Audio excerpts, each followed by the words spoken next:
lagi dalam channel Klavo Sukacita. Dari tempat ini saya hendak ingin membagikan kebenaran firman bagi kita sekalian. Karena itu firman Tuhan bagi kita terdapat dalam Ester pasalnya yang ketiga ayat 10 hingga ayat yang ke-11. Sebelum kita membaca, mari berdoa. Kami bersyukur karena Tuhan begitu baik dan sungguh baik. Kami hendak ingin membaca dan merenungkan sabda kebenaran firman-Mu. Berkati setiap kami agar kami dapat mengerti dan memahami maksud Tuhan. Terima kasih Tuhan Yesus, bersabdalah bagi kami, karena sesungguhnya kami telah siap mendengarkan sabda kebenaran firman-Mu. Amin. Ester pasal 3 ayat 10 hingga ayat yang ke-11, di sana diperkatakan demikian.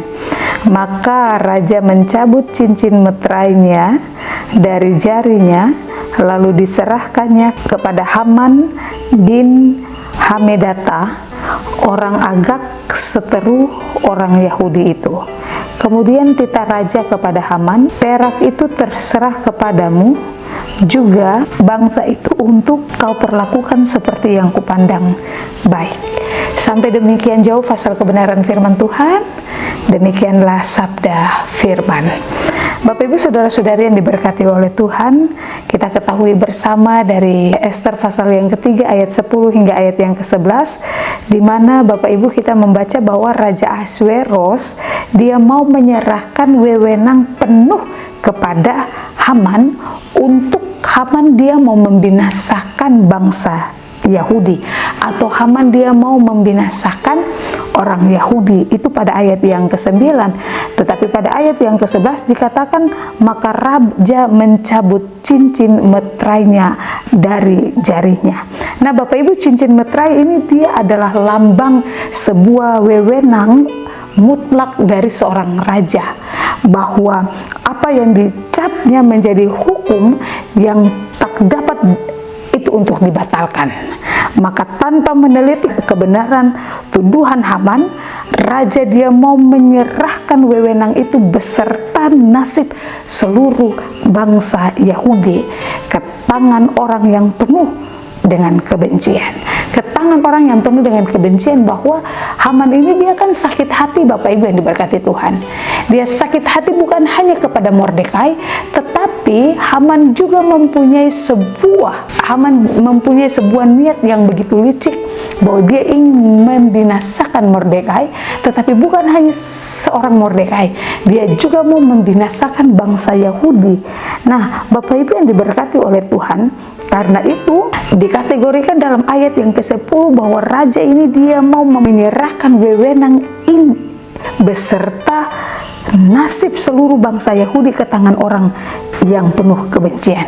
Nah hal ini menunjukkan betapa bahayanya bila kuasa itu diberikan tanpa sebuah kebijaksanaan, bila kuasa itu diberikan tanpa sebuah keputusan yang tentunya terburu-buru dapat membawa suatu penderitaan yang besar. Karena itu Bapak Ibu, melalui kebenaran firman Tuhan ini mau mengajarkan kepada Bapak Ibu dan saya bahwa mari kita juga jangan mudah percaya. Kita jangan mudah untuk menyerahkan sebuah kepercayaan atau menyerahkan sebuah kuasa hanya karena perkataan manis tanpa kita harus memeriksa sebuah kebenarannya. Terkadang kan hal ini juga menjadi realita dalam kehidupan kita.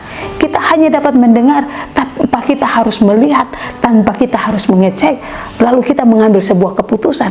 Padahal kita tidak tahu bahwa terkadang keputusan itu juga terkadang akan menyakiti kita kalau kita tidak memberikan sebuah keputusan itu dengan benar. Dalam kebenaran firman ini juga Bapak Ibu, kadang juga kita melihat kejahatan seolah-olah menang dan diperkuat oleh aturan duniawi.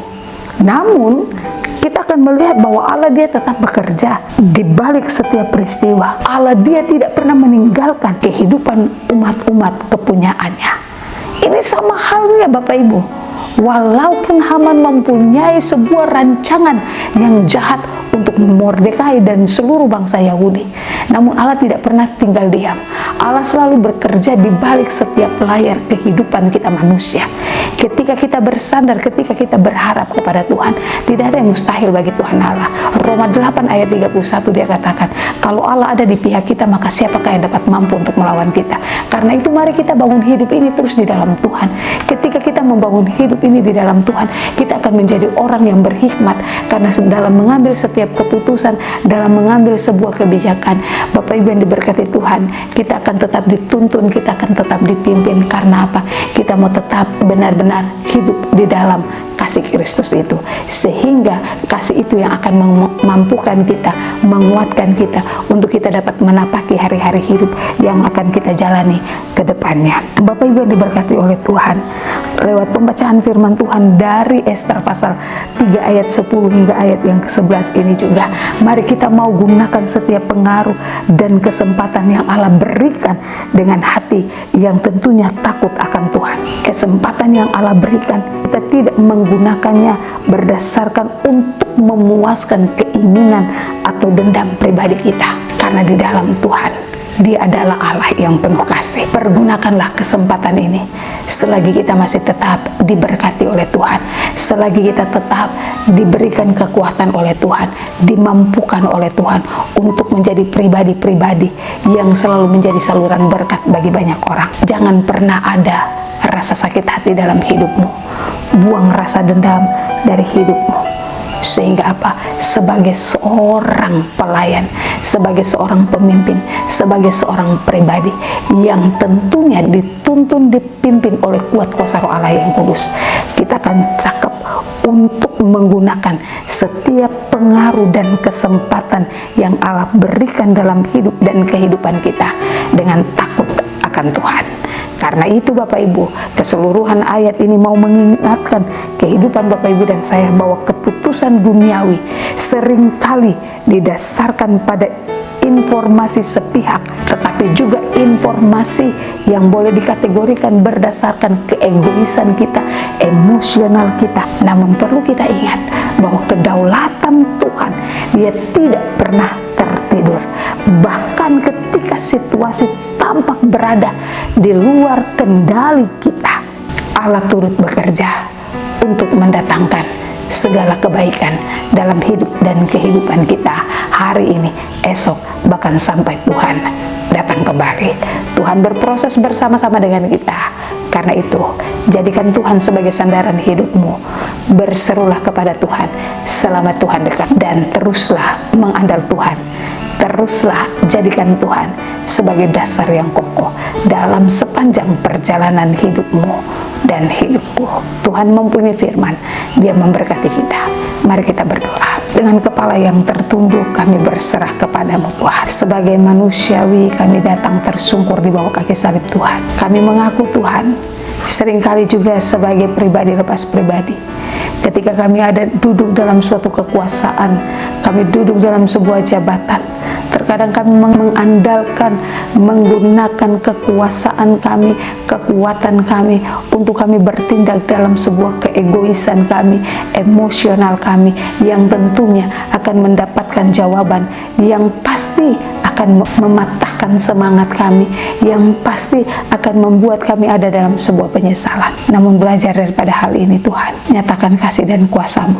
Hikmat Tuhan senantiasa menyertai melingkupi kami, sehingga dalam menapaki hari-hari hidup, dalam menjalankan tugas tanggung jawab pekerjaan pelayanan, baik di dunia pekerjaan kami, dalam pelayanan kami, tetapi juga dalam pergaulan, dalam kehidupan berumah tangga, berjemaat, Tuhan tolong tuntun tilik hidup dan kehidupan kami, sehingga lewat hidup dan kehidupan kami banyak jiwa yang akan terus dimenangkan. Terima kasih banyak Tuhan, terima kasih. Berkati channel Kelapa Sukacita, seluruh para pendengar dimanapun mereka berada. Tuhan memberkati hari-hari hidup mereka, keluar masuk mereka Tuhan jaga dan Tuhan pelihara. Terima kasih Tuhan Yesus, hanya kepada Tuhan Allah sajalah yang menjadi gunung batu dan keselamatan dalam hidup dan kehidupan kami manusia. Kami berdoa dan mengucap syukur. Amin. Shalom, Tuhan Yesus memberkati.